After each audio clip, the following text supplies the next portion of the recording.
There were fireworks on Capitol Hill today as lawmakers on the House Government Reform and Oversight Committee tried to get to the bottom of how 4 Americans were killed by terrorists on the anniversary of 9/11 in Benghazi, Libya. They demanded answers and didn't hold back about the administration's cover-up. Watch this. When I was in Libya, good part of the day, never once did a person ever mention a video. Never. And I am fascinated to know and understand from the President of the United States, from the Secretary of State, and from the Ambassador to the United Nations how they can justify that this video caused this attack. It was a terrorist attack. Why in the heck did it take so long for all these highly briefed and intelligent people to try and figure out that it actually wasn't a 15-minute YouTube video? It actually was a 9/11 event, a terrorist attack? I got to tell you, it's very unfortunate that terrorists don't recognize that this is an election year. And they tend to just do what they want anytime they want to us. And when we have a weakened position around the world, and when we leave our embassies and our consuls and our people as unprotected as we do, and then we say, you know what, this is terrible because this is 27 days before an election. Why are we bringing it up now? And I ask the same question. Where the heck were we before 9/11, this 9/11? The Libyan intelligence so superior to the American intelligence that they knew within 24 hours that it was a terrorist attack, and within 6 days we're still saying that it was the result of a video? And then she said she relied solely and squarely on the information the intelligence community provided. Mr. Chairman, I would like to have another hearing where we can ask Ambassador Rice under oath, who told you what when? You're going to blame the Intelligence Committee. You come before this committee and you tell us who told you it was a video. Joining me with reaction, Fox News contributor Liz Cheney. We've got 4 dead Americans. Yep. We got what now is a cover-up, what is stonewalling, and a lie and a hoax. They have absolutely lied to the American people from day one. They knew within 24 hours what happened. Right. Where do we go from here? Well, what we learned today, you know, we knew before that they had these intercepts within 24 hours that it was a terrorist attack. Today, we learned from Charlene Lamb under oath that she followed, you know, the diplomatic security official, that she followed what was going on minute by minute. She was following it in real time. So the administration knew in real time they knew in real time that this was a well-coordinated attack. They knew in real time that it involved heavy weaponry. This was clearly a terrorist attack, and the American people have clearly, as you said, been lied to. You know, what we need to see now is we need to see Ambassador Rice under oath, and I think, frankly, we need to see Secretary Clinton under oath. How about the President and Jay Carney? I mean, Right. They went out there and they were pushing this lie. Right. All of them.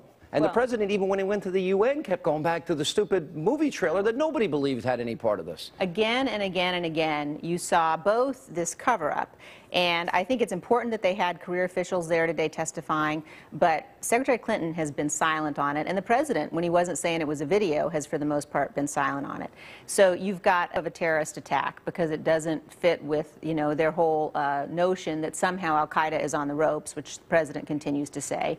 We also know that in early August, the Defense Department published a report saying al-Qaeda is actually ascendant throughout the Middle East.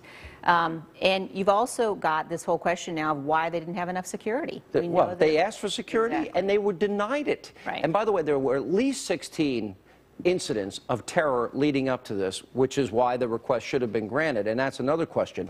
But the lying part of it and the cover-up part of it and the stonewalling is the big issue. Let's take a look at a montage of the White House's evolving story in terms of what happened in Benghazi. This is pretty staggering. Watch this. We've seen rage and violence directed at American embassies over an awful internet video. This is under investigation. The unrest around the region has been in response to this video. We were not aware of any actionable intelligence indicating that an attack on the U.S. mission in Benghazi was planned or imminent. It began spontaneously in Benghazi. It was a spontaneous reaction to what had just transpired in Cairo as a consequence of the video. It is, I think, self-evident that what happened in Benghazi was a terrorist attack. We don't know yet, and so we're going to continue to investigate this. What happened in Benghazi was a terrorist attack. Then I heard Hillary Clinton say that it was an act of terrorism. Is it? What do you say? Well, we're still doing an investigation. It was a crude and disgusting video. Sparked outrage throughout the Muslim world.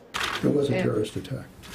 A full 2 weeks later, and we knew within 24 hours, and the President of the United States is telling the American people something that he knows is factually inaccurate. Right. I think this is, Sean, one of the worst cover-ups probably in the history of the Republic in terms of, you know, we're not talking about a policy that went awry here. We're talking about an ambassador and 3 other Americans who were killed. We're talking about a nation under attack.